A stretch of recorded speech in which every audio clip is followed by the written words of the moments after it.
దశరథ కాంచన మాటలు విని దీప తన సొంత మనవరాలు అని, తన ఇంటి వారసురాలని నిజం తెలుసుకున్న శివన్నారాయణ ట్విస్ట్ అయితే అద్దరిపోయిందండి. చివరి వరకు మిస్ కాకుండా చూసేయండి. కార్తీక దీపంలో ఏం జరగబోతుందో ముందుగానే మీరు తెలుసుకోవాలనుకుంటే తప్పకుండా మా ఛానల్ని సబ్స్క్రైబ్ చేసుకొని పక్కనే ఉన్న గంట సింబల్పై ఆల్ని క్లిక్ చేయండి. దీపని తీసుకుని కాంచన ఇంటికి రావడంతో జ్యోత్స్న పారిజాతం షాక్ అయిపోతూ ఉంటారు. ఎందుకొచ్చావు? మన ఒప్పందం ప్రకారం నువ్వు నీ భర్తకి దూరంగా ఉండాలి అని అంటూ ఉంటుంది జ్యోత్స్న. అప్పుడే కాంచన తను దీప కాదు నా కోడలు అంటూ జ్యోత్స్నకి షాక్ ఇస్తుంది. అప్పుడే ఇక జ్యోత్స్న అయితే ఏంటత్తా తెలివిగా మాట్లాడుతున్నావు, అయినా నువ్వెందుకు వచ్చావు ఇక్కడికి అని అడుగుతుంది జ్యోత్స్న. నా పుట్టింటికి నేను వచ్చాను. నా కొడుకు ఉద్యోగం పని మీద క్యాంపుకి వెళ్ళాడు.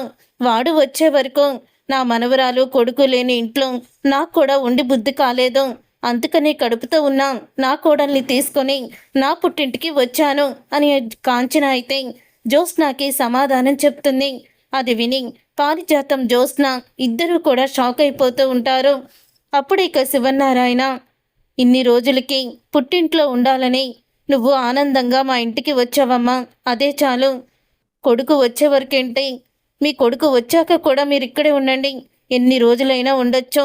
జ్యోత్స్నకి ఇక్కడ ఎంత హక్కు ఉందో నీకు అంతకు మించుంది. నువ్వు నా కూతురు అమ్మా అని శివన్నారాయణ అంటాడు.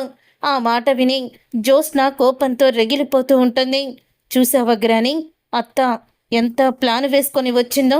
ఇదంతా అదుగో జగన్నాటక సూత్రధారి ఉన్నాడు కదా, ఆ కార్తిక్ గాడు ఆడిస్తున్న జగన్నాటకం అని పారిజాతం అంటూ ఉంటుంది జ్యోత్స్నతో. తరువాత ఆఫీస్కి బయలుదేరుతున్నామమ్మా, ఇంటికి వచ్చాక మాట్లాడుకుందాము అని అంటాడు దశరథ. అప్పుడే శివన్నారాయణ, దశరథ నా కూతురు రాక 10 రోజులు ఇంట్లో ఉండడానికి వచ్చింది. నువ్వు ఆఫీస్కి ఎందుకు? నేను దీప జ్యోత్స్న వెళ్తాము, నువ్వు ఇంట్లోనే ఉండు అని శివన్నారాయణ అనడంతో సరే నాన్న అని దశరథ కూడా ఒప్పుకుంటాడు. తర్వాత అందరూ కలిసి ఆఫీస్కి అయితే వెళ్తారు. వెళ్ళిన తర్వాత జ్యోత్స్నకి దీపకి 2 ఫైల్స్ అయితే ఇస్తాడు శివన్నారాయణ. ఏంటి తాత ఈ ఫైల్స్ అని అడుగుతూ ఉంటుంది జ్యోత్స్న. ముందు వాటి మీద సంతకాలు పెట్టండి అని శివన్నారాయణ అనడంతో అప్పుడే దీప సంతకం పెడుతుంది. ఫైల్ ఏంటో తెలియకుండా సంతకం ఎలా పెడతాను తాత అని అడుగుతుంది జ్యోత్స్న. నీ తెలివితేటలు మామూలు తెలివితేటలు కావని నాకు తెలుసు జ్యోత్స్న. అసలు దీప ముందు వెనుక ఆలోచించకుండా నేను సంతకం పెట్టమంటే నామే మాట మీద నమ్మకంతో ఆ సంతకం పెట్టేసింది. కానీ నువ్వు మాత్రం ఈ సంతకం ఏంటి, అసలు ఈ ఫైల్ ఏంటని ప్రశ్నల మీద ప్రశ్నలు వేస్తున్నావు. అక్కడే మీ ఇద్దరికి మధ్య ఉన్న తేడా ఏంటో నాకు తెలిసిపోతుందిలే అని శివన్నారాయణ అనడంతో అప్పుడే జ్యోత్స్న అయితే సారీ తాత, నేను అంత దూరం ఆలోచించలేదని సంతకం పెడుతుంది. ఇప్పుడు మీ ఇద్దరి చేతిలో నేను లాస్లో ఉన్న రెస్టారెంట్లను పెట్టాను. ఈ లాస్లో ఉన్న రెస్టారెంట్లను పై స్థాయికి తీసుకురండి. ఎవరైతే ముందుగా ఈ రెస్టారెంట్లను పై స్థాయికి తీసుకువచ్చి లాభాలు చూపిస్తారో వాళ్ళే ఈ CEO సీట్లో కూర్చుంటారు అని చెప్తాడు శివన్నారాయణ. ఆ మాట విని నేనే తీసుకొస్తాను, చూస్తూ ఉండు తాత, ఆ CEO సీటు నాదే అని జ్యోత్స్న అంటుంది. ఆల్ ది బెస్ట్ జ్యోత్స్న అని దీప జ్యోత్స్నకి ఆల్ ది బెస్ట్ చెప్తుంది. రే కార్తిక్, నేను ఒకసారి ఇంటికి వెళ్ళి వస్తాను, నాకు కాస్త పనుంది అని అంటాడు శివన్నారాయణ. సరే తాత, నేను వెళ్ళనా అని అడుగుతూ ఉంటే వద్దులేరా, ఇప్పుడు నువ్వు జ్యోత్స్న వెనకాలే ఉండాలి కదా, ఇక్కడే ఉండు, నేనే వెళ్తాను అని శివన్నారాయణ అనడంతో నన్ను బాగా అర్థం చేసుకున్నావు తాత అని జ్యోత్స్న అంటుంది. ముందు ముందు ఇంకా బాగా అర్థమవుతానులే అని శివన్నారాయణ చెప్తాడు. ఇంతలో పారిజాతం అయితే అసలు సడన్గా కాంచన ఎందుకు వచ్చిందో అర్థం కావడం లేదు. ఆ దీపని ఇంట్లోకి తిరిగి తీసుకురావడానికి ఆ కార్తిక్ గడి ఇదంతా కూడా చెప్పుంటాడు అని అనుకుంటూ పారిజాతం కాంచన దగ్గరికి వెళ్ళి అడుగుతుంది. ఏంటి కాంచన, సడన్గా పుట్టింట్లో ఉండాలని నీకెందుకు అనిపించింది? ఎన్ని కష్టాలు వచ్చినా, ఎన్ని బాధలు వచ్చినా, ఎన్ని సమస్యలు వచ్చినా ఏనాడో కూడా నువ్వు పుట్టింటికి రాలేదు. మీ నాన్న ఎన్నోసార్లు నిన్ను ఒక 4 రోజులు ఉండిపోమ్మా అంటే ఎప్పుడూ కూడా ఉండలేదు. అలాంటప్పుడు నువ్వు ఇక్కడికి ఇంత సడన్గా నీ కోడల్ని తీసుకొని ఎందుకు వచ్చావు అని అడుగుతుంది. పారిజాతం, చెప్పాను కదా పిన్ని, నీకు కూడా వివరంగా చెప్పనా? నీ మనవరాలికి చెప్పినట్టే కదా నీకు చెప్పాను అని చెప్తుంది కాంచన. అవసరం లేదులేమ్మా, అర్థమయ్యింది. అని పారిజాతం అసలు ఈ కాంచనతో పెట్టుకుంటే తలనొప్పి తప్ప ఏమీ లేదు. జ్యోత్స్న నా మనవరాలు కావాలని దేవుణ్ణి మొక్కుకున్నాను. అది నిజమైంది కదా, ఆ మొక్కు తీర్చుకోవడానికి వెళ్తాను అని ఇక వెంటనే పారిజాతం గుడికి మొక్కు తీర్చుకోవడానికైతే వెళ్ళిపోతుంది.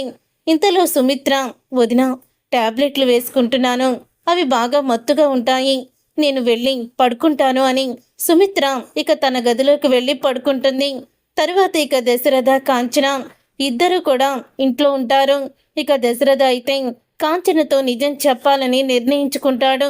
అప్పుడే కాంచనని తీసుకొని శివనారాయణ గదిలోకి వెళ్ళి వాళ్ళ అమ్మ ఫోటో ముందు నిలబడి, నీతో ఒక విషయం చెప్పాలమ్మా అని అంటూ కాంచనతో మాట్లాడతాడు దశరథ.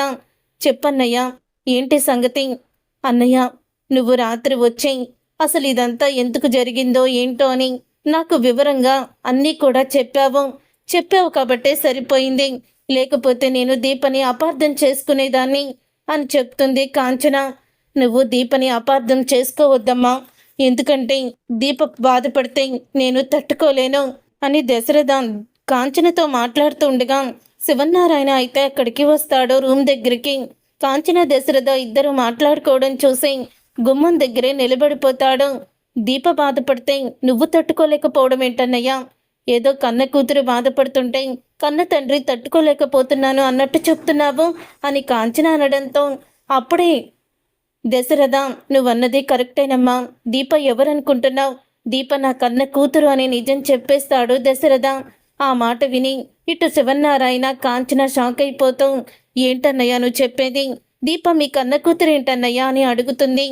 అప్పుడే కాంచన, అవునమ్మా, దీప నా కన్న కూతురే. ఎందుకో తెలుసా?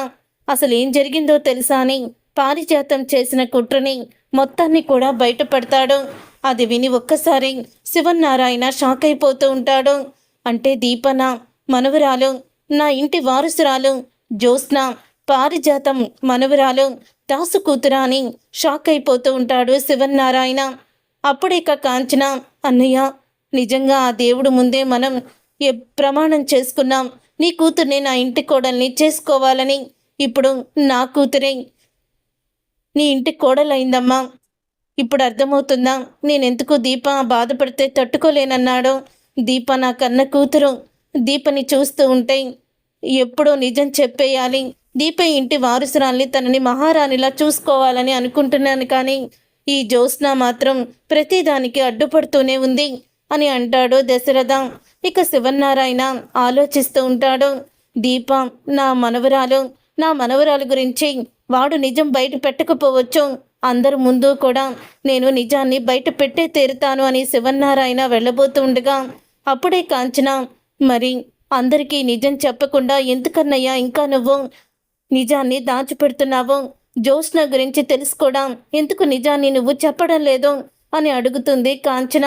ఆ మాట విని ఒక్కసారి వెళ్తున్న శివనారాయణ ఆగిపోయి వాళ్ళు ఏం మాట్లాడుకుంటున్నారని వింటూ ఉంటాడు. అప్పుడే దశరథ, మీ వదిన పరిస్థితి నీకు తెలుసు కదమ్మా, ఆపరేషన్ అయ్యాక తను ప్రాణాపాయ స్థితి నుంచి బయటపడ్డానని తేరుకోవడానికే చాలా రోజులు పట్టింది. తనకి బోనుమేర ఇచ్చి తన ప్రాణాల్ని కాపాడింది జ్యోత్స్న అని అనుకుంటూ, పాపం మీ వదిన అయితే తను చాలా ఆనందంగా ఉంది, కూతురు మీద ప్రాణాల్ని పెంచుకుంది.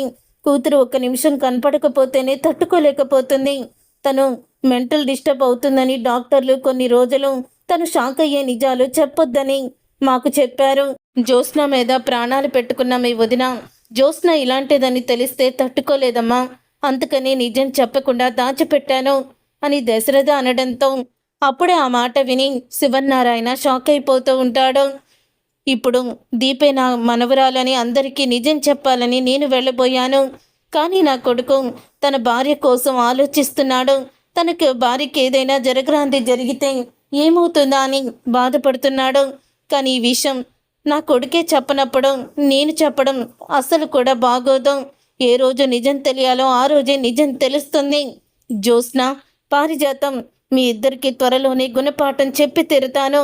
పారిజాతం, నా మనవరాల్ని మార్చేసి చిన్నప్పటి నుంచి నా కుటుంబం మీద పగ పెంచుకున్న నిన్ను వదిలిపెట్టను అని కోపంతో రగిలిపోతూ ఉంటాడు శివనారాయణ. చూసారుగా ఫ్రెండ్స్, రాబోయే కథలో ఖచ్చితంగా ఇలాగే జరగబోతుంది. దీపే తన మనవరాలని నిజం తెలుసుకున్న శివనారాయణ ఇప్పుడు ఎటువంటి నిర్ణయం తీసుకోబోతున్నాడో, ఏం జరగబోతుందనేది రాబోయే కథలో తెలుసుకుందాం. వీడియో నచ్చితే తప్పకుండా లైక్ చేయండి. అలాగే మా ఛానల్ని సబ్స్క్రైబ్ చేసుకొని పక్కనే ఉన్న గంట సింబల్పై ఆల్ అని క్లిక్ చేయండి.